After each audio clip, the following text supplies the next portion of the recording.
Discover the perfect escape from Alcatraz, the audacious plan that 3 inmates spent a year engineering inside the world's most inescapable prison. The fog did not simply roll into San Francisco Bay, it possessed it. It was a living, breathing entity, a suffocating blanket of gray that erased the world, leaving only the cold and the damp. On this particular January morning in 1960, the mist hung heavy and low, clinging to the surface of the water like the ghost of a drowned sailor, refusing to leave the scene of his demise. Through this opaque curtain, a boat cut a violent path, its diesel engine throbbing with a low, rhythmic growl that vibrated in the teeth of the men chained below deck. The vessel was not built for comfort. It was a utilitarian beast of steel and chipped paint, smelling of diesel fumes, stale tobacco, and the distinct briny rot of the sea. Inside the transport cage, the air was stagnant, recycled through rusted vents that offered no relief from the nausea-inducing sway of the swells. Frank Morris sat in silence. He was not a large man, nor did he possess the hulking physical menace that characterized many of the violent offenders destined for the destination ahead. Yet there was a gravity to him, a density of presence that drew the eye and then immediately warned it away. His face was a mask of calculated indifference, sharp-angled and intelligent, with eyes that did not scan nervously like the younger convicts, but rather absorbed. He was recording the vibration of the hull against his shackles, the temperature drop as they moved further from the mainland, the specific cadence of the guards' boots on the metal deck above. To Frank Morris, the world was not a series of events, but a series of systems. And every system, no matter how complex, had a flaw. He shifted slightly, the steel cuffs biting into his wrists, cold and unyielding. He didn't wince. Pain was just another data point. "And the line, ladies," a guard shouted, his voice distorted by the echoing acoustics of the hold. The engines throttled down, the roar turning into a sputtering idle. The boat drifted, its momentum carrying it into the shadow of the island. Morris felt the change in light before he saw it.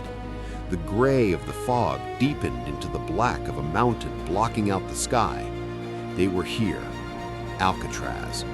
The name itself carried a weight, a heavy metallic syllable that sat on the tongue like lead. It was not merely a prison, it was the psychological landfill of the American penal system. When a man became too difficult, too violent, or too clever for Leavenworth or Atlanta, they sent him to the rock. It was the cork in the bottle, the period at the end of the sentence. As the prisoners were herded up the gangplank, the wind hit them. It was a vicious, biting gust that carried the freezing spray of the Pacific, cutting through the thin transport clothes and chilling the marrow. Morris squinted against the salt spray. The island rose up before them, a jagged tooth of rock jutting out of the swirling currents. The buildings were grim, functional structures of concrete and steel, already showing the ravages of the salt air.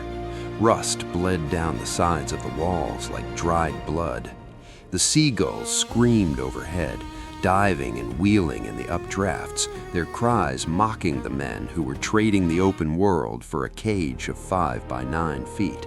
The processing was a ritual of dehumanization, designed to strip away the last vestiges of individuality. Clothes were discarded, piling up on the concrete floor like the shed skins of snakes. Bodies were inspected, probed, and cataloged. Scars, tattoos, birthmarks, the geography of a criminal life mapped out on clipboard forms by indifferent medical staff. Morris stood naked, shivering slightly in the drafty room, his eyes fixed on a point on the far wall. He let them handle him like livestock. Resistance at this stage was inefficient. It wasted energy. He needed his energy for observation. He noted the thickness of the doors, the brand of the locks, the blind spots in the guard's vision as they moved between stations. He saw that the guard on the left favored his right leg, a subtle limp that would slow his reaction time. He noticed the ventilation grate high on the wall, clogged with years of dust, but secured by 4 bolts that looked rusted. Morris Frank, AZ 1441, the intake officer droned, stamping a file. Welcome home, genius. Don't think your IQ is gonna help you here. The only thing that matters on the rock is the count. You stand for the count, you shut up for the count, you live for the count. Violate the rules and you go to D block. You don't want to go to D block. Morris took the bundle of clothes shoved at him. Coarse blue denim shirt, trousers, underwear, socks. The fabric was rough, smelling of industrial detergent and thousands of other men's sweat. He dressed quickly, the uniform transforming him from a man into a number. The walk to the cell house was a steep ascent, the path winding up the side of the cliff. The view, had one been inclined to admire it, was spectacular. Across the bay, the city of San Francisco sparkled like a jewel. The Golden Gate Bridge arched gracefully over the strait, a monument to human connection, while Alcatraz stood as a monument to human isolation. The contrast was deliberate. The warden wanted them to see it, to see the life they couldn't have, to see the cars driving along the Embarcadero, the lights of the houses in Sausalito, the freedom that was just 1.25 miles away, and yet as distant as the moon. The water between the island and the city was a churning gauntlet of rip currents and freezing temperatures, a moat that nature had designed to be impassable. Inside the main cell house, the atmosphere changed. The wind was replaced by a heavy, echoing silence, punctuated by the metallic clang of gates and the murmur of hundreds of men. This was Broadway, the central corridor of the prison. The tiers of cells rose up 3 stories high, a grid of steel bars that looked like a human hive. The air here was different, stale, smelling of floor wax, old food, and fear. As Morris was marched down the corridor, eyes watched him from the shadows of the cells. Hard eyes, dead eyes, crazy eyes. He felt the weight of their scrutiny. In other prisons, a new fish was fresh meat. Here, a new fish was just another ghost arriving at the graveyard. Cell 138, the guard grunted, stopping in front of a barred door on the B block. Step in. Morris stepped over the threshold. The gate slammed shut behind him with a finality that resonated in his chest. The lock engaged with a heavy thud click. He was inside. He turned to survey his domain. 5 feet wide, 9 feet long, 7 feet high. A steel cot bolted to the wall, a toilet without a seat, a small sink with a single cold water tap, a small shelf, a folding table. This was the extent of his world now. He ran a hand over the cold brick of the rear wall. It was damp. The whole island leaked. The salt air ate through everything. Pipes, conduit, resolve. Morris sat on the thin mattress, the springs creaking under his weight.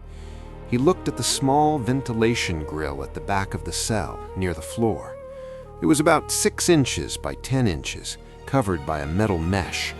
Behind it, he could hear the faint hum of the utility corridor, the mechanical heart of the prison. He closed his eyes, tuning out the shouts echoing down Broadway, and focused on that sound. Systems, weaknesses. Meanwhile, out in the recreation yard, the wind was whipping up a frenzy. The yard was high-walled concrete box, open to the sky but cut off from the horizon. It was the only place where the inmates could feel the sun or the rain, and today it was mostly wind. John Anglin pulled his wool coat tighter around his neck, shivering. He was tall, lanky, with a face that seemed permanently etched with a lopsided grin, though his eyes remained watchful. Beside him stood his brother, Clarence. They were two sides of the same coin, Florida boys with restless spirits and a history of running. They didn't belong in cages. They belonged in the swamps, in the backwoods, moving, always moving. "Cold enough to freeze the balls off a brass monkey," Clarence muttered, stomping his feet to keep the circulation going. He looked up at the gun gallery that ran along the top of the wall. The guards up there were bundled in parkas, rifles resting casually against the railings. They looked bored. Boredom was dangerous. Boredom led to mistakes. John nodded, but his attention was elsewhere. He was looking through the chain-link fence at the north end of the yard. Through the mesh, through the fog, he could see the silhouette of a ferry boat crossing the bay. "Look at that, Clar," he whispered, nodding toward the water. "People on that boat, drinking coffee, reading papers, going home to their wives." "Don't look at it, Johnny," Clarence said, his voice low. "It's poison. That's what they want. They want you to look so you know you can't have it." "I can swim it," John said, the words barely audible over the wind. Clarence laughed, a harsh barking sound. "Swim it? In this water? It's 50 degrees. The current runs at 6 knots. You'd be a popsicle before you got halfway. Or shark bait. They say there are whites out there." "No whites," John corrected. "Just leopard sharks. Bottom feeders. They don't eat men." "The cold eats men," Clarence replied grimly, "and the current takes the leftovers. Forget it. We're on the rock now. Nobody leaves the rock unless they're in a pine box." John didn't answer. He just kept staring at the water, watching the whitecaps break against the shore. He watched the rhythm of the waves. He watched the drift of the driftwood. He was looking for a pattern, just as Morris was looking for a pattern in the bolts of his cell. The Anglin brothers weren't geniuses like Morris, but they had a different kind of intelligence, the cunning of the survivor, the stubborn refusal to accept the cage. They had escaped before. They had sawed through bars, dug through walls, run through swamps. Alcatraz was just a bigger wall, a colder swamp. The dinner bell rang, a shrill electric shriek that cut through the prison. The yard emptied, the men filing back into the building in sullen rows. The dining hall was the most dangerous room in the prison. 200 dangerous men with knives and forks, seated in close quarters. The tension in the room was palpable, a physical pressure that pressed against the temples. Tear gas canisters were mounted on the ceiling, ready to drop at the touch of a button. The rule of silence had been officially relaxed, but the habit remained. Men spoke in low murmurs out of the sides of their mouths. Morris sat at a table near the back, eating his spaghetti with mechanical precision. The food was surprisingly good. Alcatraz had the best food in the federal system, another psychological trick. Keep the men well fed and they're less likely to riot. Morris wasn't interested in the sauce. He was interested in the spoon. It was metal. Soft metal, but metal nonetheless. He looked at the handle. If one were to sharpen it against the concrete of the cell floor, it could become a tool. A screwdriver? A scraper? He looked up and locked eyes with a man 2 tables over, John Anglin. They didn't know each other, not really. They had crossed paths in Atlanta, heard the names, but there was a look passed between them in that moment, a recognition of shared intent. In a room full of broken men, they were the ones who were still whole. They were the ones who were still calculating. The guard at the end of the table tapped his baton against his palm. Tap, tap, tap. Morris memorized the rhythm. He memorized the rotation. He memorized the face. Night fell on Alcatraz like a hammer. The lights flickered and died, leaving only the dim amber glow of the night lights. The sounds of the prison shifted. The aggressive noise of the day, the shouts, the boots, the machinery faded, replaced by the intimate, terrifying sounds of the night. Coughing, snoring, the weeping of a new inmate in C block, the scratching of a rat in the pipes. Frank Morris lay on his back, hands behind his head. The darkness of the cell was absolute, save for the sliver of light coming through the bars. He could feel the weight of the rock above him, the crushing pressure of the stone and the sea. Most men broke under this weight. They went mad, or they gave up, becoming institutionalized zombies who feared the outside world more than the inside. Morris felt the weight, but he didn't buckle. He pushed back. He turned his head and looked at the ventilator grill again. In the silence of the night, he could hear the wind howling through the pipes. It was the sound of the outside, the sound of air moving freely. And where air could go, a man could go, if he made himself small enough, hard enough, and patient enough. He reached out and touched the wall next to the grill. The concrete crumbled slightly under his fingernail. It was old, salt-rotted, weak. A ghost of a smile touched Frank Morris's lips in the darkness. It wasn't hope. Hope was a dangerous emotion, a liability. This was something colder, sharper. It was certainty.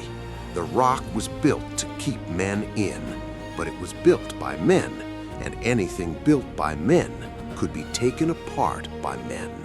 He closed his eyes, but he didn't sleep. He began to dismantle the prison in his mind, brick by brick, bolt by bolt. The escape had already begun. It started not with a tool or a weapon or a map. It started with a thought, a refusal, a single silent spark of defiance in the crushing dark. Across the corridor, in the darkness of their own cells, John and Clarence Anglin lay awake as well, listening to the foghorns moaning on the bay. They were thinking of the currents. They were thinking of rafts. They were thinking of the impossible. The seed was planted. The rock was waiting, and the game was afoot. The darkness in Alcatraz was never absolute. It was a living, breathing entity composed of gray shadows and the ceaseless rhythmic pulse of the ocean.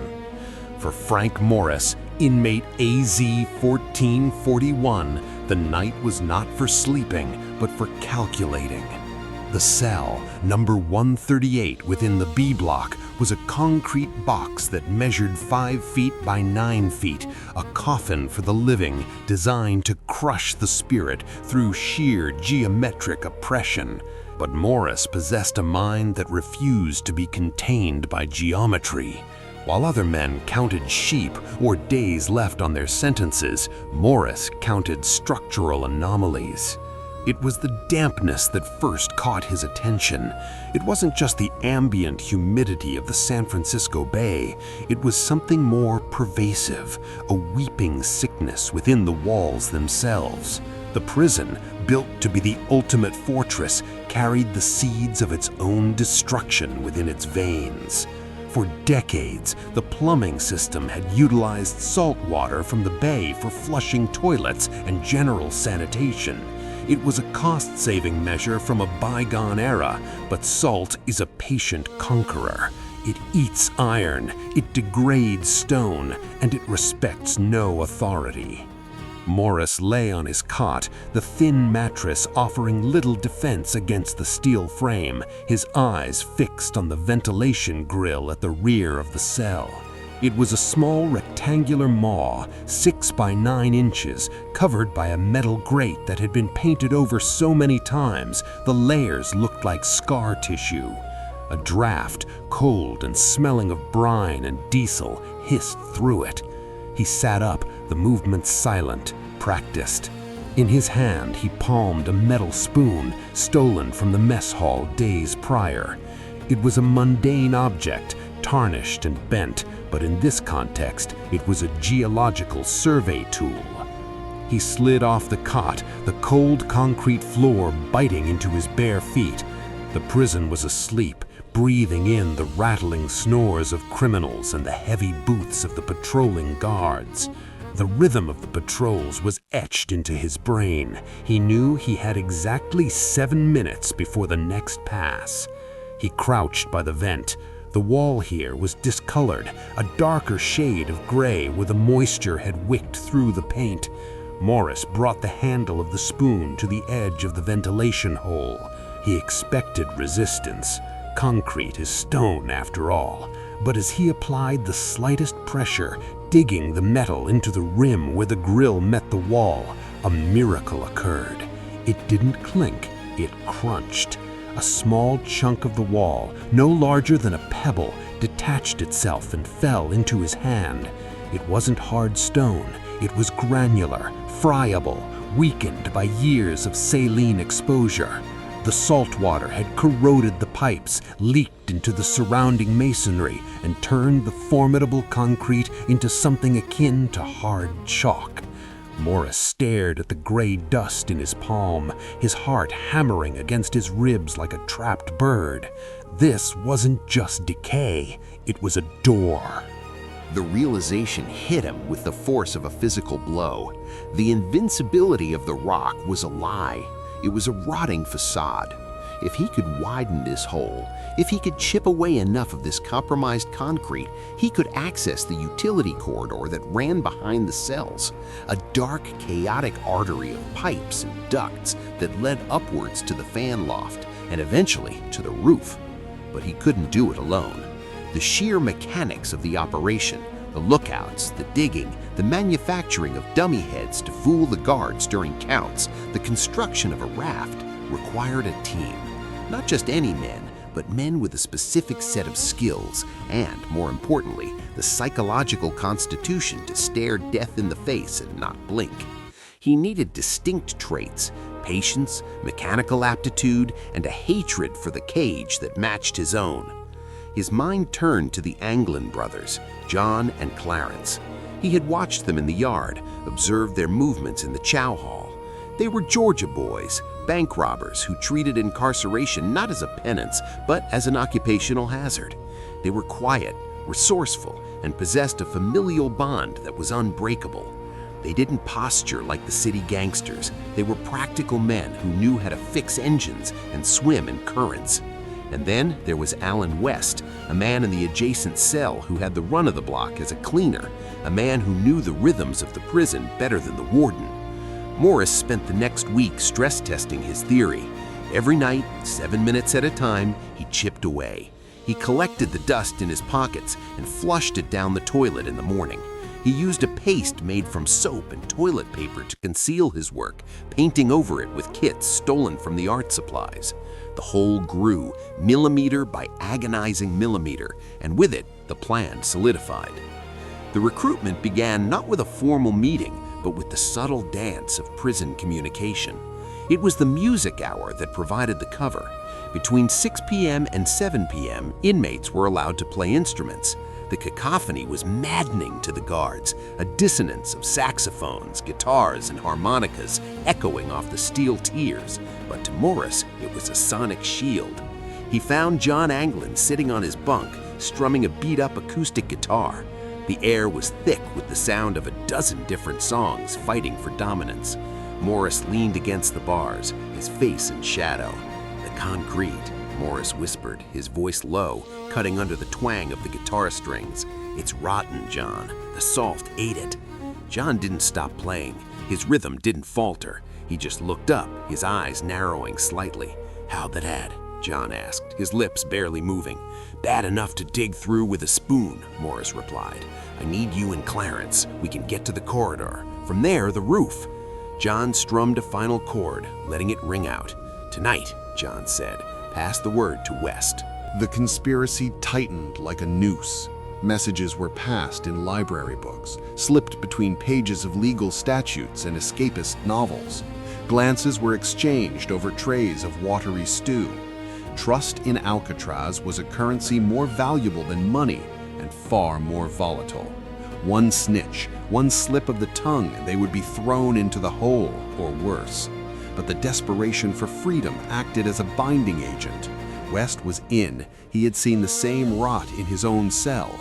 Clarence was in. Where John went, he followed. The plan moved from the theoretical to the logistical. They needed tools. They needed raincoats to build a raft. They needed to map the shift changes down to the second. The tension in the cell block seemed to rise with the humidity, a static charge that made the hair on Morris's arms stand up. The pact was sealed in the recreation yard. It was a Saturday, the sky a bruised purple over the San Francisco skyline. The wind whipped off the bay, carrying the sting of salt and the taunting sounds of the city. A car horn, a distant laugh, life happening just a mile and a half away. Morris stood by the chain-link fence, his collar turned up against the cold. The Anglins flanked him, shivering slightly in their wool coats. West stood a few feet away, watching the gun gallery. They didn't look at each other, they looked at the water. The bay was choppy, the currents treacherous, whitecaps looking like teeth. "It's a suicide run," West muttered, his voice barely audible over the wind. "Maybe," Morris said, his gaze fixed on the distant span of the Golden Gate Bridge, half shrouded in fog. "But staying here is a slow death. We rot in here, just like the walls." Clarence spat on the ground. "I ain't rotten, I'm swimming." John nodded. "We go together. No one gets left behind. If one gets stuck, we help him. If we get caught." He didn't finish the sentence. He didn't have to. Morris looked at his hands, calloused and stained with gray dust. He felt the weight of the spoon in his pocket, a talisman of their impossible hope. "We start digging in earnest tonight," Morris said, his voice steel. "Music hour is our cover. The raincoats are the priority. We need 50 of them." The plan was insane. It relied on crumbling concrete, stolen spoons, and a raft made of glue and rubber cement. But standing there with the smell of the ocean filling his lungs, Morris didn't feel insane. He felt the first terrifying, exhilarating spark of freedom. The corrosion wasn't just in the walls anymore. It had eaten away their fear. They were no longer inmates. They were conspirators, bound by a secret that could kill them or set them free. The fog rolled in thicker, erasing the city, leaving them alone on their island of rock and iron. But for the first time, the isolation didn't feel like a cage. It felt like a cocoon. The escape had begun. The silence of Alcatraz was never truly silent. It was a living, breathing entity composed of 1,000 subtle frequencies, the distant rhythmic crashing of the Pacific against the unforgiving cliffs, the hydraulic hiss of pipes groaning within the concrete bowels of the prison, the stifled cough of a man 3 cells down, and the omnipresent electric hum of the high-voltage wires that wrapped the island like a thorny crown. For Frank Morris, lying awake in the oppressive darkness of cell 138, this silence was not empty space. It was a canvas upon which he had to paint a masterpiece of deception. The plan, intricate and audacious as it was, hinged on a single, fragile variable: time. They needed hours to dig, hours to scrape away the moisture-rotted concrete around the ventilation grills, hours to climb the plumbing and the utility corridor. But the prison schedule was a ruthless metronome. The guards, the hacks, were the keepers of time, their flashlights slicing through the gloom every hour, counting bodies, ensuring that the inventory of souls remained constant. To steal time, Morris knew, they had to create an illusion of presence. They had to be there, and yet not there. They had to become ghosts before they could become free men. The concept was simple, almost childish in its essence, yet terrifying in its execution. Dummy heads, decoys, effigies constructed from the refuse of their incarceration to fool the wandering eyes of their captors. It was a psychological gamble of the highest order. If a guard looked too closely, if a beam of light lingered a second too long, the ruse would shatter, and with it, their lives.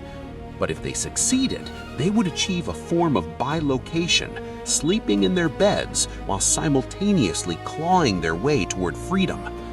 The manufacturing process began not with a bang, but with a scavenger hunt.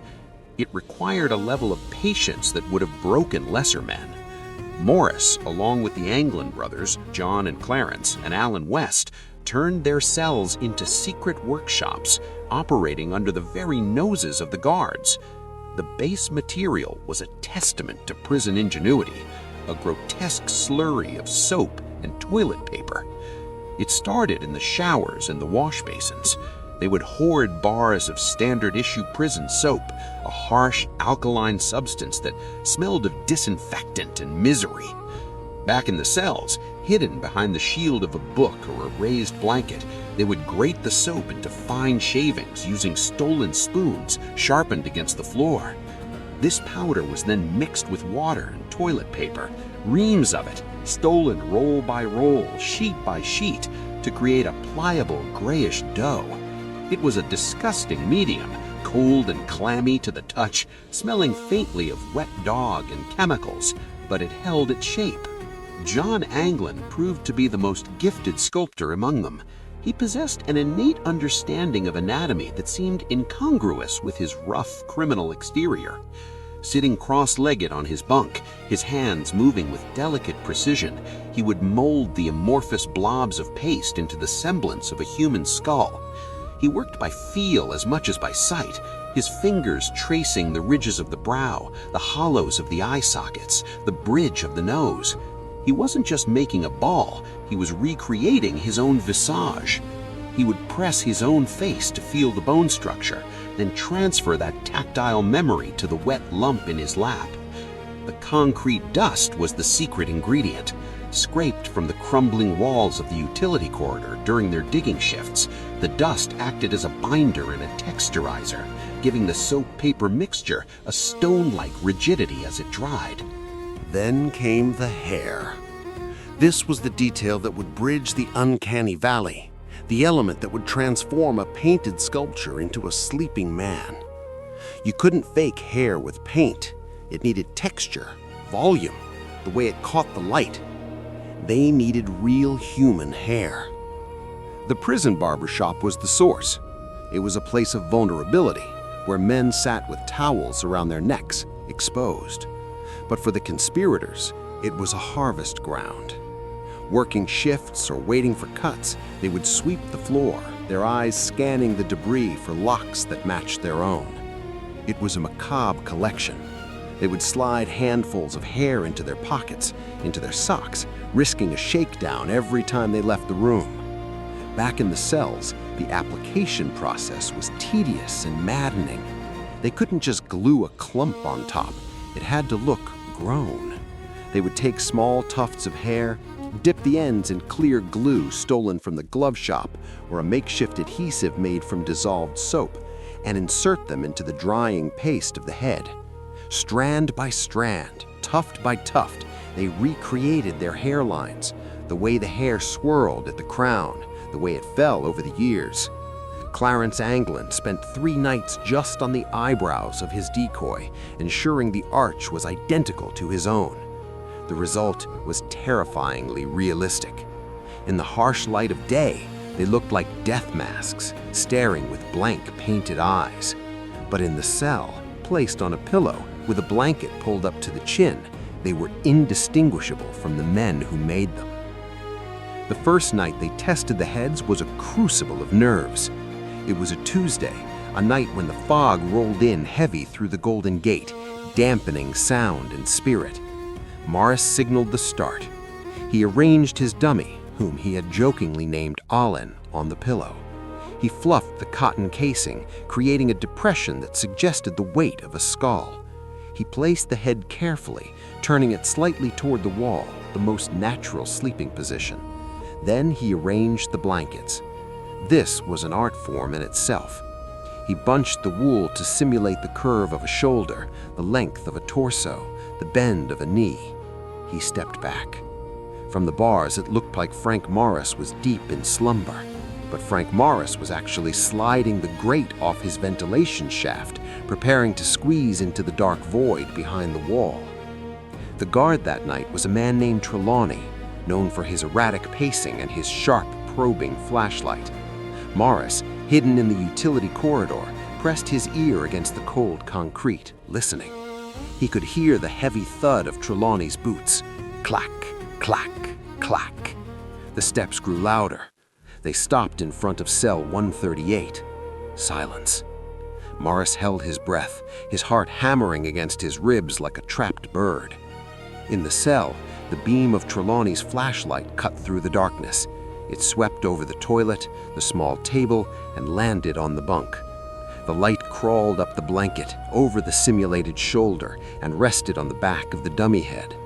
The hair, real human hair, caught the light, absorbing it, casting natural shadows. The painted skin, dull and matte, did not reflect the glare like plastic would. To Trelawney, looking through the bars, it was just Morris, sleeping the heavy, dreamless sleep of the condemned. The guard grunted, a sound of satisfied boredom, and the boots began to move again. Clack, clack, clack. Morris exhaled, a long, shuddering release of tension. The decoy had worked, but the victory was momentary. They had to do this every night. Every single night, the heads had to be positioned perfectly. Every night, the risk of discovery hung over them like a guillotine blade. One night, a near disaster occurred that almost unraveled the entire scheme. It was in West's cell. West, always the most anxious of the group, had been rushing to set up his decoy. He hadn't secured the pillow properly. The guard on duty was a new transfer, young and eager, trying to make a name for himself by being thorough. He didn't just flash the light, he stopped and rattled the bars. "West," the guard barked, "you awake?" West was already in the corridor, halfway up the plumbing pipes. He froze. In the cell, the vibration of the rattling bars caused the pillow to shift.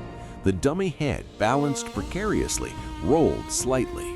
It didn't fall, but it tilted, the face turning upward toward the ceiling, an unnatural, stiff movement. The guard frowned.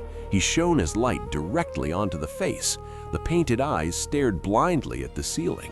The mouth was a flat, painted line. For a second, the illusion wavered. The uncanny valley gaped wide. The head looked dead. It looked wrong. The guard narrowed his eyes. He reached for his keys, the metal jangling, echoing like a thunderclap in the silent block. He was going to open the cell. He was going to touch it. From the vent, West watched in paralyzed horror. If the guard opened the door, it was over. Not just the escape, but everything. The solitary confinement, the beatings, the end of hope. Suddenly a noise erupted from 2 cells down. It was a loud, wet coughing fit, followed by the sound of a metal cup hitting the floor. It was Clarence Anglin. He had been listening, sensing the danger, and had staged a diversion. The guard's head snapped toward the noise. Distracted, his hand fell away from the keys. He shouted down the line, "Keep it quiet down there, Anglin." He looked back at West's cell one last time. The shadows had shifted. The head, in its slightly rolled position, now looked like a man who had simply turned in his sleep. The guard shook his head, muttered something about spooky bastards, and walked on. West, trembling so violently he nearly lost his grip on the plates, waited a full 10 minutes before moving again. When he returned to his cell hours later, he spent an hour reshaping the base of the head, ensuring it would never roll again. He stared at the painted face, at his own reflection made of soap and dust, and felt a chill that had nothing to do with the cold ocean air. The creation of the heads was not merely a mechanical task, it was an act of defiance. It was the prisoners asserting that their minds were still free, that their creativity could not be caged. They used the very materials of their oppression, the soap that cleaned them, the concrete that held them, the hair that was sheared from them, to engineer their liberation. The heads were a mockery of the surveillance state. The guards looked, but they did not see. They saw what they expected to see, compliant, sleeping bodies. They did not see the hollow shells, the empty spaces where men used to be. There were moments of dark humor, too. Morris would sometimes whisper to his decoy before leaving, "Don't say a word, Olin." The absurdity of the situation was a necessary balm for the crushing stress. They were playing with dolls in the most dangerous prison in the world. As the final date approached, the heads were perfected. They were masterpieces of hyper-realism, born of desperation. The skin tones were layered to show the ruddiness of the cheeks, the bluish tint of the shaved jaw. The hair was mussed just so, mimicking bedhead. They'd even used a little dust to simulate the matte texture of skin, ensuring the flashlight wouldn't glare. On the final night, the night of the escape, the placement of the heads was a ceremony. It was a goodbye. Morris looked at Olin, staring at the wall. The rock did not sleep. It merely held its breath, a shallow, rattling respiration of radiator pipes and the distant, rhythmic crashing of the Pacific against the island's unforgiving cliffs. Inside cell block B, the silence was a deception. It was a heavy blanket thrown over a cage of tigers, dampening the noise but doing nothing to quell the kinetic energy vibrating within the concrete. Frank Morris lay on his cot, his eyes fixed on the ceiling, but his mind was 3 feet to the left, focused on the 6 by 9-inch ventilation grill near the floor. To the guards walking the gun gallery, Morris was just another number, AZ 1441, a man resigned to the slow rot of a life sentence. But beneath the wool blanket, his muscles were coiled, his breath synchronized with the slow sweep of the lighthouse beam that sliced through the barred window every 30 seconds. The dummy heads, those grotesque papier-mâché effigies crafted from soap, toilet paper, and stolen barbershop hair, were finished. They sat waiting in the shadows, ready to perform their nightly vigil on the pillows. They were the deception. This chapter, however, was about the reality. It was about the grind. It was about the transformation of the impossible into the tangible. It was about the workshop above. The plan required more than just cunning. It required industry.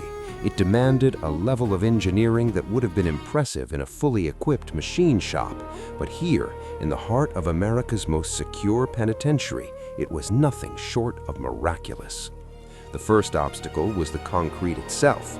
The ventilation hole was too small for a man, even one starved lean by prison rations. It had to be widened.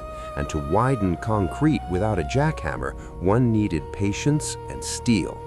Morris reached under his mattress and withdrew the spoon. It was a standard-issue prison spoon, stolen from the mess hall weeks ago. In its original form, it was harmless, a tool for scooping tepid oatmeal. But Morris and the Anglin brothers in the adjacent cells had transmuted it. Night after night, they had ground the handle against the rough concrete floor of the cells, sparking no light, but creating a razor-sharp edge. The bowl of the spoon had been flattened, the metal tempered by the heat of friction and sheer will. It was no longer a spoon, it was a chisel. He slid off the bunk, the cold floor biting into his bare feet. He moved the cardboard replica of the grill, another piece of art that disguised their nightly labor, and touched the real metal grate. It was loose. Behind it, the wall was a ragged maw of crumbled cement. He picked up the spoon chisel.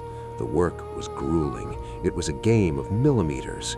Chip, scrape, twist, chip, scrape, twist. Each movement had to be calculated. Too loud, and the sound would carry down the gallery like a gunshot. Too soft, and they would die of old age before they breached the wall. But tonight, they had an ally. It was the music hour. Alcatraz, in its cruel benevolence, allowed a brief window in the evening where inmates could play instruments. It was intended to soothe the savage beasts, to offer a momentary escape through melody. For Morris and the Anglins, it was tactical air support. Down the tier, a chorus of disjointed sounds began to erupt. A harmonica wheezed a mournful blues riff. A guitar strummed a clumsy, repetitive chord. And then the heavy artillery arrived, the accordion. The accordion was their salvation. Its wheezing bellows and sharp, piercing notes created a sonic, chaotic shield. As the accordion swelled into a crescendo, Morris drove the chisel hard into the concrete. Crack! A chunk of wall the size of a walnut fell away. He waited. The accordion receded. He froze. The accordion swelled again. Crack! One by one, the Anglin brothers joined him. They didn't speak. Words were unnecessary and dangerous. They exchanged nods, their faces smeared with grime, their eyes bright with adrenaline. They began the ascent. The pipes were slick with condensation. Some were scalding hot, carrying steam to the radiators. Others were ice cold, sweating bay water. They climbed like spiders, finding footholds on valves and brackets. The physical exertion was immense. One slip meant a 30-foot drop onto concrete and pipes, a fall that would break bones and end the escape in a scream of agony. Morris led the way, testing each pipe before trusting it with his weight. His fingers cramped, his biceps burned, but he pulled himself up, hand over hand, foot over foot. 10 feet, 20 feet, the air grew warmer, thicker. They were reaching the top of the cell block. Finally, Morris reached the landing. It was a flat, dusty expanse atop the cells, directly under the prison roof. A forest of support beams and ventilation fans. This was their sanctuary. This was the workshop above.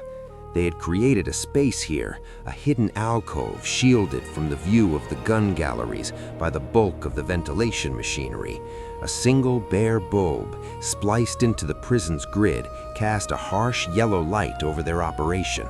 It was here that the true genius of the plan unfolded. Getting out of the cell was just the beginning. The water, the freezing, treacherous currents of San Francisco Bay, was the real prison wall.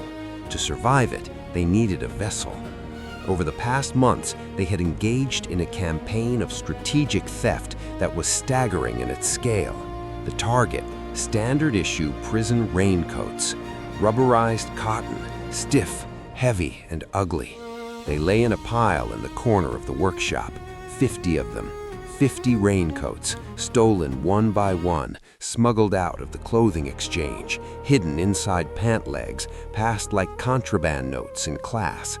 It was a logistical masterpiece. Morris picked up a raincoat. The material was tough. It would hold air. "Let's get to work, Clarence," Anglin whispered, his voice barely audible over the hum of the giant ceiling fans. The process was chemistry and tailoring combined.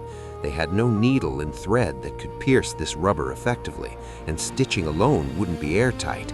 They needed to vulcanize the seams. They needed to fuse the rubber together. The steam pipes that ran across the ceiling were their forge. Morris laid 2 raincoats flat, overlapping the edges. He applied a thick layer of contact cement, stolen from the glove shop, along the seam. The smell was pungent, a chemical solvent stench that made their heads swim in the confined space. He let it tack up, then pressed the fabric together. Then came the heat. He took a heavy metal backing plate and pressed the glued seam against the scalding steam pipe. The heat hissed, the rubber softened, the glue boiled microscopically, and the 2 coats fused into one.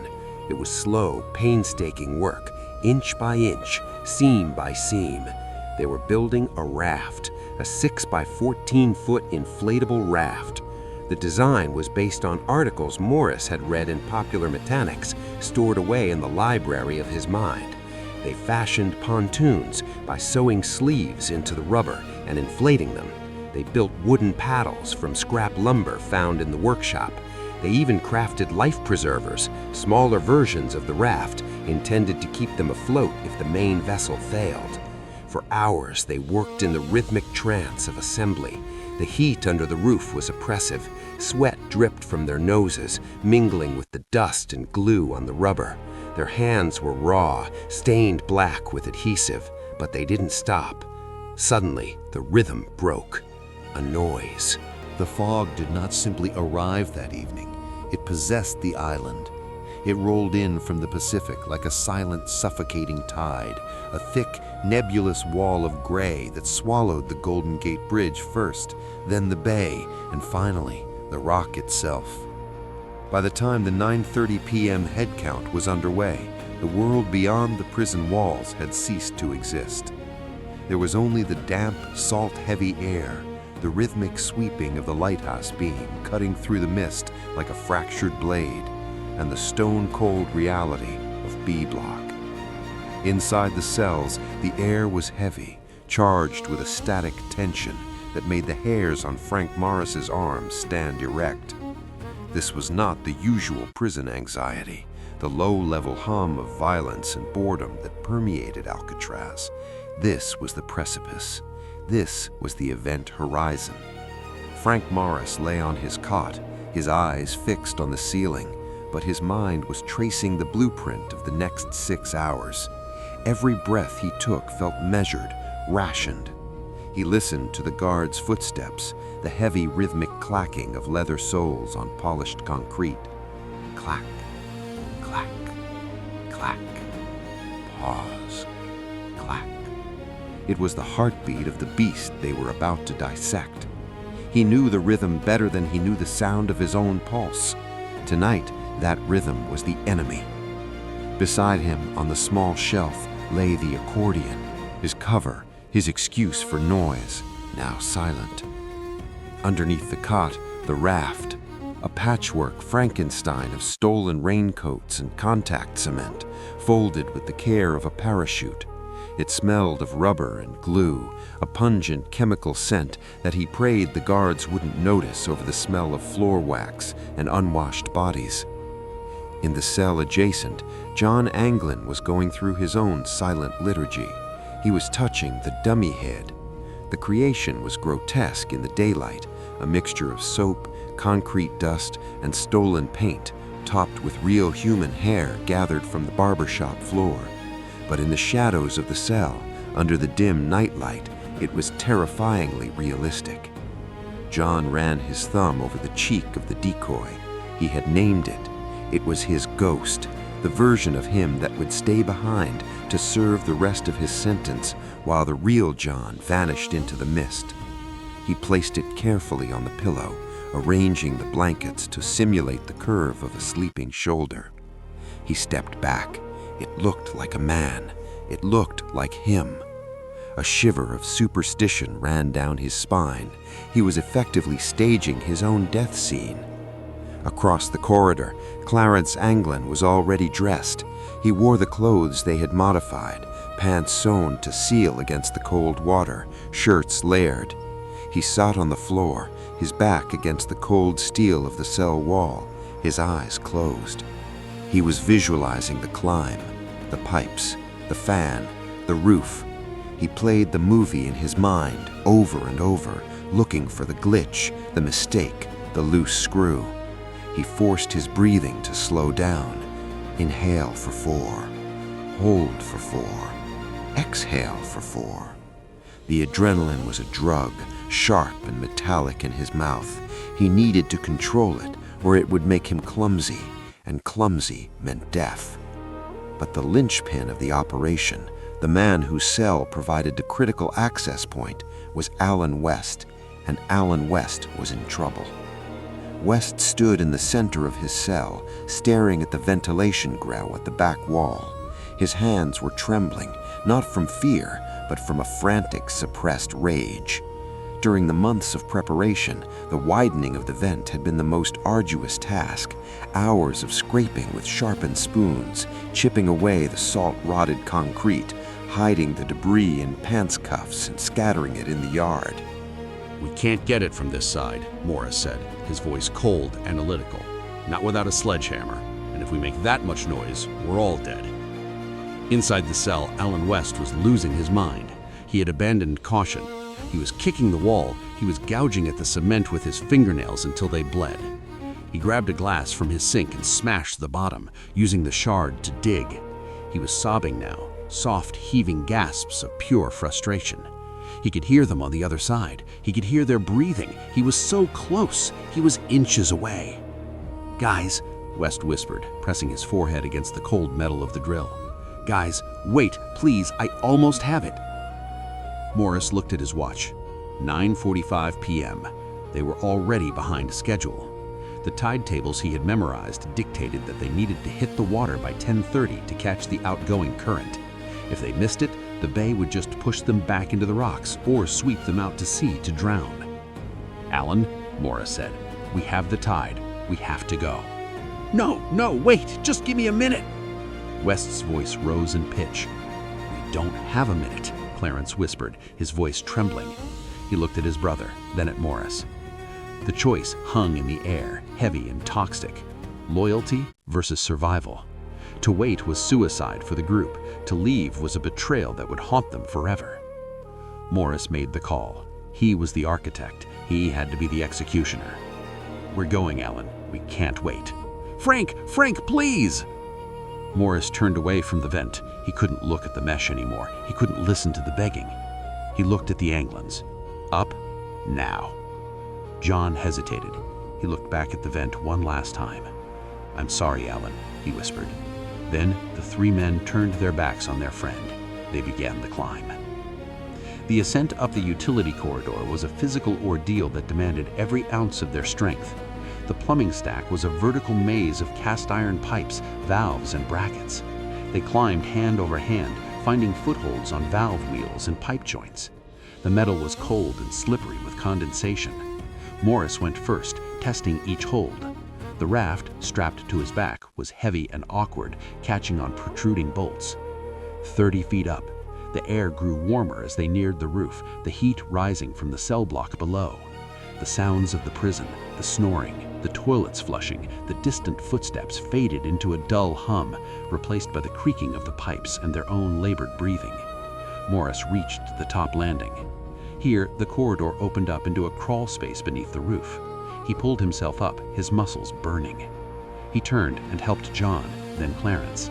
They lay there for a moment in the dust, panting, listening. Below them, far down the shaft, silence. West had stopped chipping. The silence was worse than the begging. They moved across the crawl space to the ventilation shaft that led to the roof. This was the final barrier. They had loosened the rivets on the fan housing weeks ago, replacing them with soap dummies. Morris reached up and pushed. The heavy metal housing groaned, then lifted. A blast of cold, wet air hit his face. Fog. It was beautiful. Morris pushed the housing aside and pulled himself up onto the roof of Alcatraz. The world opened up. The sky was not black, but a luminous, swirling gray, lit by the reflection of the city lights against the fog. The wind hit them instantly, carrying the smell of the ocean, stronger than ever before. It was the smell of freedom. Morris stayed low, flattening himself against the tar paper roof. The Anglins crawled out beside him. They were exposed now. The guard towers were invisible in the fog, but that meant the guards couldn't see them either, in theory. But the searchlights... The air at the water's edge was not merely cold, it was a physical assault, a heavy, salt-laden blanket that smothered the lungs and stung the eyes. Having descended the final 30 feet of rusted piping and crumbling shale, Frank Morris, alongside John and Clarence Anglin, stood upon the narrow, slime-slicked strip of rock that marked the absolute boundary of their prison world. Behind them rose the sheer cliff face of Alcatraz, a wall of indifferent stone topped by the harsh, sweeping geometry of the guard towers. Ahead lay the bay, a churning expanse of gunmetal fluid that seemed less like water and more like molten lead, heaving with the deep, powerful respiration of the Pacific Ocean. The transition from the suffocating, humid claustrophobia of the utility corridor to this terrifying, boundless agoraphobia was jarring. There were no walls here to hide behind, only the vast, indifferent darkness and the piercing rhythm of the lighthouse beam that swept the sky like the eye of a waking giant. They huddled in the blind spot of the northeast shore, a precarious sanctuary of shadow where the roar of the surf masked the sound of their ragged breathing. Morris felt the weight of the bundle in his arms, the culmination of months of stolen moments, hidden whispers, and painstaking labor. It was a pathetic thing in the face of the ocean, raincoats stolen from the clothing shop, cemented together with stolen glue, vulcanized by the heat of steam pipes, and prayed over with desperate hope. This rubbery lump was their only vehicle, their ark across the Styx. The smell of the ocean was overpowering here, mixing with the scent of rotting kelp, diesel fumes from distant ships, and the sharp chemical tang of the contact cement that still lingered on the raft. Every second spent on the rocks was a roll of the dice. If a guard looked down, if the searchlight dipped 2 degrees lower, if a patrol boat rounded the point, the game was over. The tension was not the sharp adrenaline spike of the escape from the cell. It was a heavy, crushing pressure, like the atmospheric weight at the bottom of the sea. "Move," Morris whispered, the word lost to the wind before it even fully left his lips. He didn't need to speak. The Anglin brothers were already moving with the grim efficiency of men who knew that hesitation meant death. They found a depression in the rocks, a small inlet shielded from the direct force of the waves, but exposed to the biting spray. The ground was treacherous, coated in slick algae and barnacles that tore at their trousers and threatened to slice their hands. They unrolled the raft. In the darkness, the rubberized canvas rustled loudly, a sound that seemed to Morris like a gunshot in a library. He froze, eyes darting up to the tower. The beams swung overhead, illuminating the mist, but leaving them in the obsidian gloom, safe for now. Clarence produced the concertina, a small accordion-like musical instrument modified into a makeshift bellows. It was absurd, a surreal object to entrust with their lives, yet it was the only engine they had. He attached the hose to the valve Morris had fashioned. The inflation began. It was agonizingly slow. With every compress of the concertina, a wheezing gasp of air entered the raft. Wheeze, hiss, wheeze, hiss. The sound was rhythmic, almost hypnotic, contrasting with the chaotic crashing of the waves against the shore. Morris watched the limp fabric slowly take shape, transforming from a lifeless pile of trash into a buoyant 6 by 14-foot vessel. He ran his hand along the seams, his fingers numb from the cold, checking for leaks.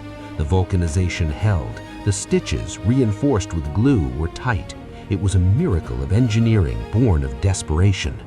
The city wasn't just a destination, it was a taunt. As the raft inflated, the reality of the vessel became undeniable. It was small, it was fragile, it was a leaf they were about to toss into a hurricane. The sensory overload was intense. The cold was seeping through their clothes, turning their skin to goose flesh and their muscles to stiff, unyielding wood. The taste of salt was constant on their lips. The noise was deafening. The boom of the water, the moan of the wind, and the periodic bone-rattling blast of the foghorn that sounded like the mourning cry of a prehistoric beast. When the raft was finally firm, a bulbous orange-yellow shape in the grayscale night, they paused. This was the threshold, the point of no return. To step off this rock was to surrender all control to the elements. Behind them lay a cage, but a cage meant food, warmth, and life. Ahead lay the void. Morris looked at the brothers. There were no speeches, no handshakes, no sentimental glances. Their faces were masks of grim determination, etched with the grime of the escape and the shadows of the night. They were already ghosts, men who had ceased to exist in the official record the moment they left their cells. They dragged the raft to the water's edge. The first touch of the ocean was a shock that nearly brought Morris to his knees. The water wasn't just cold, it was liquid ice, a numbing agony that shot up his legs and gripped his groin. He gasped, fighting the reflex to retreat. The raft bobbed violently as the surf grabbed it, trying to smash it against the barnacles. "Get in," John hissed, his voice strained. They scrambled aboard, the raft dipping perilously low, water sloshing over the sides. It was unstable, squishy, and terrifyingly close to the surface. They were sitting essentially on the water, separated from the freezing depths by a few millimeters of rubberized cotton. Morris grabbed a paddle, a crude plank of marine plywood stolen from the workshops. He dug it into the black water. The resistance was immense. The current grabbed the paddle, twisting his wrist, trying to rip the wood from his frozen grip. They pushed off. The shore of Alcatraz, that cursed rock that had consumed years of their lives, began to recede. It didn't fade gently, it was swallowed. The darkness was absolute. As they moved away from the island's ambient light, the world dissolved. There was no up, no down, only the heaving motion of the swells and the freezing spray that lashed their faces. They paddled with a frantic, desperate rhythm, left, right, They had to fight the tide that sought to sweep them out the Golden Gate and into the oblivion of the open Pacific. The lights of the prison, the watchtower, the cell block, symbols of supreme authority, shrank into insignificant pinpricks. The sounds of the prison faded, replaced entirely by the roar of the ocean. They were alone, truly terrifyingly alone. The fog bank rolled in, a wall of white nothingness. It dampened the sound, muffled the lights of the city, and erased the horizon. Morris looked back one last time. The island was gone. There was only the water, black and oily, rising and falling like the chest of a sleeping titan. He looked forward into the mist. The lights of San Francisco were gone too. They were drifting in a void, suspended between a life they couldn't bear and a future they couldn't see. The cold was inside them now, in their marrow. Their arms burned with exhaustion, but they could not stop. To stop was to die. And so they paddled, 3 small men on a raft of raincoats, disappearing into the great indifferent silence of the bay, leaving behind nothing but the rippling wake of their passing, which the ocean erased seconds later, as if they had never been there at all. The fog on the morning of June 12, 1962, did not roll in. It sat heavy and oppressive upon the rock, a suffocating blanket of gray that smelled of salt, diesel, and the stagnant dampness of the bay.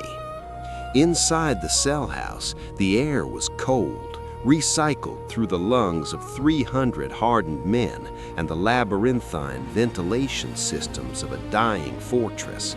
The silence was not peaceful. It was the tense, coiled silence of a predator waiting for the dawn. Officer R.J. Miller, a man whose face bore the lines of too many years spent watching other men rot, began his morning routine. It was the 7:15 a.m. count, a ritual as sacred as it was monotonous. His boots, polished to a mirror shine that defied the dust of the prison, clicked against the concrete floor with a rhythmic cadence that usually signaled the start of another uneventful day in the world's most secure prison. Miller moved along B Block, his eyes scanning the bars, the shadows, the heaps of blankets that represented the sleeping population of Alcatraz. The bed check was a formality, a box to be ticked on a clipboard that would eventually find its way into a filing cabinet to gather dust. He passed cell after cell, noting the rise and fall of chests, the grunts of men dreaming of freedom or revenge. When he reached cell B-138, the domain of Frank Morris, he paused. The figure in the bunk was curled tight, the blanket pulled high, obscuring the face. It was not unusual for inmates to cling to the last few seconds of sleep before the klaxon shattered their rest, but something about the stillness of Morris felt wrong. It was too absolute, too rigid. There was no subtle shift of weight, no rhythmic breathing disturbing the wool blanket. "Morris," Miller barked, his voice echoing slightly in the corridor. "Rise and shine, drop your feet." There was no response. The figure remained a static lump of gray wool. Miller felt a spike of irritation, a familiar heat rising in his neck. Disobedience at this hour was a nuisance he didn't want to deal with. He reached through the bars with his baton, intending to rap it against the metal frame of the bunk to startle the inmate awake, a petty cruelty that passed for discipline in the early hours. Instead, he prodded the pillow. "I said get up, Morris." The baton connected with the head of the sleeping figure. It didn't yield like flesh and bone. It felt dense, hollow, and then gravity took over. The head, which had been resting peacefully on the pillow, dislodged. It rolled. It tumbled over the edge of the bunk, hitting the concrete floor with a sickening hollow clunk that sounded nothing like a human skull. It wobbled and came to rest face up. Miller stared. Staring back at him was not Frank Morris, but a grotesque caricature, a face sculpted from soap, toothpaste, and concrete dust, painted with flesh tones that looked jaundiced yellow in the harsh electric light. Real human hair, swept from the barbershop floor, was glued to the scalp in a terrifyingly accurate imitation of Morris's hairline. For a second, Miller's brain refused to process the visual data. He looked from the dummy head on the floor to the empty bunk where the blanket had fallen flat, revealing a bolster of pillows arranged to look like a body. The cell was empty. The realization hit him like a physical blow to the gut. The irritation vanished, replaced instantly by a cold liquid terror that flooded his veins. He scrambled back, his boots slipping slightly on the slick floor, and grabbed the whistle hanging around his neck. The shrill, piercing shriek of the whistle tore through the silence of the cell block, a sound of pure panic that signaled the unthinkable. "Escape! Escape in B block! Sound the alarm!" Miller screamed, his voice cracking. The reaction was instantaneous. "Get the schematics for the utility corridor," Blackwell ordered, his voice low and dangerous. "And call the FBI. Tell them we have a Code 30. And tell them to bring everyone." The arrival of the FBI changed the texture of the chaos. Where the prison guards were frantic and humiliated, the federal agents were clinical, cold, and methodical. They descended upon the prison like a flock of carrion birds in suits. Leading the investigation was Agent Frank Price, a man who viewed Alcatraz not as a legend, but as a crime scene. The friction between the prison staff and the Bureau was palpable. The guards felt the escape was a personal failure. The FBI saw it as a puzzle to be solved. Price and his team began the forensic dismantling of the escape route. They squeezed into the utility corridor, a narrow, pipe-laden service tunnel that ran behind the cells. It was a dark, dripping intestine of the building, smelling of rust and old sewage. There, they found the first traces of the genius behind the madness, a makeshift drill fashioned from the motor of a stolen vacuum cleaner, sharpened spoons, handles wrapped in tape to form grips, and climbing the plumbing pipes like a ladder, they found the path to the roof. The investigation moved upward, ascending the same treacherous path the inmates had taken, up the pipes, forcing open a ventilator at the top of the block. When they breached the roof, the fog swirled around them, cold and blinding. But what they found in a blind spot behind a large ventilation tower made even the seasoned FBI agents pause in begrudging admiration. It was a secret workshop, a hidden atelier of escape under the open sky. "Look at this," an agent muttered, kicking a pile of debris. Scattered across the rooftop were the remnants of their preparation. A tube of glue, 50 raincoats stolen or bartered for, their rubberized fabric cut and sealed together with heat and adhesive. They hadn't just swum, they had built a raft, a freaking raft, and life preservers. The sheer audacity of it was staggering. They had spent months up here, right under the noses of the guards in the gun towers, shielded by the architecture and their own cunning. They had built a vessel to conquer the bay. The scale of the manhunt that followed was unprecedented. It was a military operation. Helicopters chopped through the mist, their searchlights sweeping the gray water like fingers of God. Coast Guard cutters churned the bay, battling the treacherous currents that made Alcatraz a natural prison. Soldiers, policemen, and federal agents combed the coastline from Marin County to San Francisco. Every inch of shoreline was scrutinized. The narrative was simple: find them, dead or alive, but preferably dead, to preserve the myth of the rock. Blackwell stood in his office watching the search vessels grid the bay. The phone rang incessantly. Washington demanded answers. The press demanded a story. He felt the weight of the institution crumbling around him. If they made it, if they were sitting in a bar in Mexico right now, Alcatraz was finished. The psychological terror of the prison relied on its infallibility. Morris and the Anglins hadn't just escaped a building, they had killed an idea. Days turned into weeks. The frantic energy of the search began to wane, replaced by a sullen exhaustion. The bay, usually so giving of its dead, remained stubborn. No bodies washed up. No bloated corpses were found snagged on the rocks of the Golden Gate. The ocean kept its secrets, but it did offer up tantalizing, cruel clues, fragments of a ghost story. On June 14th, a Coast Guard cutter patrolling near Angel Island spotted something bobbing in the chop. A paddle, but not a manufactured paddle. It was a piece of wood, hand-carved, smooth and purposeful. The silence that descended upon Alcatraz on March 21, 1963, was not the peace of resolution, but the heavy, suffocating stillness of a tomb sealed before the body was inside.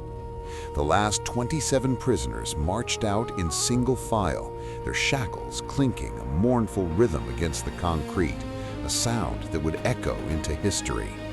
The Federal Bureau of Prisons had officially deemed the island too expensive to maintain, citing the saltwater corrosion that gnawed at the steel bars and the crumbling masonry that threatened to slide into the bay. But those who knew the story, those who had felt the frantic energy of the manhunt just months prior, knew the truth lay elsewhere. The rock had been broken. Morris and the Anglin brothers had shattered the illusion of inescapability, leaving behind a jagged hole in the prison's reputation that no amount of mortar could patch. The institution closed its doors, but the narrative it birthed was only just opening its eyes. The fog that rolled in that evening seemed thicker than usual, wrapping the island in a shroud of white, swallowing the lighthouse and the cell block until Alcatraz was nothing more than a ghost suspended in the gray void of the San Francisco Bay. The official report was filed, stamped and archived. Presumed drowned. A cold, bureaucratic epitaph for 3 men who had vanished into the ether. But water is a fluid medium for history. It distorts, it reflects, and it refuses to hold a shape. The case file, designated 7626295, sat in the FBI field office, a brick of paper expanding with every passing year, fed by a steady diet of hearsay, sightings, and conspiracy. The legend began to detach itself from the facts, mutating into an American myth that whispered of freedom against impossible odds. Far from the cold spray of the Pacific, in the humid, mosquito-thick air of Florida, a different kind of vigil was being kept. For the Anglin family, the story did not end with the FBI's dismissal. It lived in the quiet spaces of their home, in the pauses between conversations, and in the mailbox at the end of the driveway. The official narrative was that John and Clarence were dead, their bodies consumed by the sharks or the tides. But a mother knows the vibration of her children's existence, or so the family claimed. For years following the escape, specifically around the holiday season, the mail would bring envelopes with no return address. Inside were Christmas cards, generic in their imagery, snowy landscapes, manger scenes, red robins, but specific in their sentiment. They were signed simply in a handwriting that sent tremors through the hands that held them. The ink was often smudged, as if traveled over great distances or handled by damp hands. The FBI, in their relentless, often harassing pursuit of confirmation, confiscated many of these. They ran handwriting analysis, comparing the loops of the Y and the cross of the T to prison letters. The results were always frustratingly inconclusive, probable, but never definite. Then there were the flowers. Every Mother's Day, a bouquet would arrive for Mrs. Anglin. No card, no signature, just the vibrant affirmation of life delivered to her doorstep. The agents would stake out the house, watching the delivery trucks, interrogating the florists, but the trail always evaporated into a network of cash payments and anonymous callers. It was a game of ghosts played across state lines and decades. As the 60s bled into the 70s, the gritty realism of the escape morphed into counterculture folklore. They were no longer just bank robbers, they were symbols of anti-establishment defiance. But in 1975, the whisper became a shout. Back on the island, time was doing what the Bureau of Prisons could not, dismantling the prison. The salt air was a relentless predator. It ate the paint off the walls, exposing the rusted iron beneath. The concrete spalled, chunks falling onto the walkways where guards once patrolled. The exercise yard, once the stage for the most dangerous men in America to pace like caged tigers, was now overgrown with wildflowers and weeds, reclaiming the land for nature. But Alcatraz did not fade into obscurity. It became a temple of tourism. Ferries painted in bright, cheerful colors replaced the grim prison boats. They disgorged thousands of tourists daily, people in shorts and t-shirts carrying cameras instead of contraband. They walked the corridors, listening to audio tours narrated by former guards and inmates, the voices of the past overlapping with the chatter of the present. They stepped into the cells of Morris and the Anglins, peering through the vent holes, touching the papier-mâché heads that had fooled the night watch. For the tourists, it was a thrill, a safe brush with danger. But for those who lingered, for the rangers who locked up at night when the last boat left, the atmosphere was different. When the sun dipped below the Golden Gate, casting long, stretching shadows across the cell house floor, the energy shifted. The wind howling through the broken windows sounded like whispers. The dripping water echoed like footsteps. In the solitude of the evening, with the fog pressing against the glass, it was easy to believe that they were still there, or rather that their spirit was. The escape had transcended the physical act. It wasn't about whether they survived the water, it was about the idea that they might have. It was the ultimate defiance of authority, the proof that no cage could hold a man determined to be free. In the modern era, technology attempted to pierce the veil. DNA tests were run on bones found washing up on the shores of Northern California. Facial recognition software scanned millions of faces in global databases. Hydrographic computer models simulated the currents of the bay on that specific night in 1962. The science was cold, precise, and contradictory. The computer models suggested that if they left at the exact right moment, the tide would have carried them out under the Golden Gate Bridge and into the ocean, death. But if they left an hour earlier or later, the current could have deposited them gently on the Marin headlands, survival. The bones found were proven not to be them. The DNA from the family did not match the remains in the morgues. Every scientific avenue led to a cul-de-sac. The ambiguity was maddening to the authorities, but fueling to the legend. The lack of bodies was the most powerful evidence of all. In the violent waters of the San Francisco Bay, bodies usually surface. They bloat, they rise, they are found. 3 men, burdened with gear in a homemade raft, vanishing without a trace? It defied the statistical probability of death as much as it defied the probability of survival. It was the statistical anomaly, a glitch in the matrix of law and order. The final scene of this saga does not take place in a courtroom or a morgue, but in the mind of the observer. Imagine the Anglin family home decades later. The mother is gone, but the nieces and nephews remain. They hold the Brazil photo. It is yellowing now, the colors fading, but the image is burned into their retina. They look at the faces of the men in the picture, faces that look like their fathers, their uncles. They see the spark of mischief, the set of the jaw.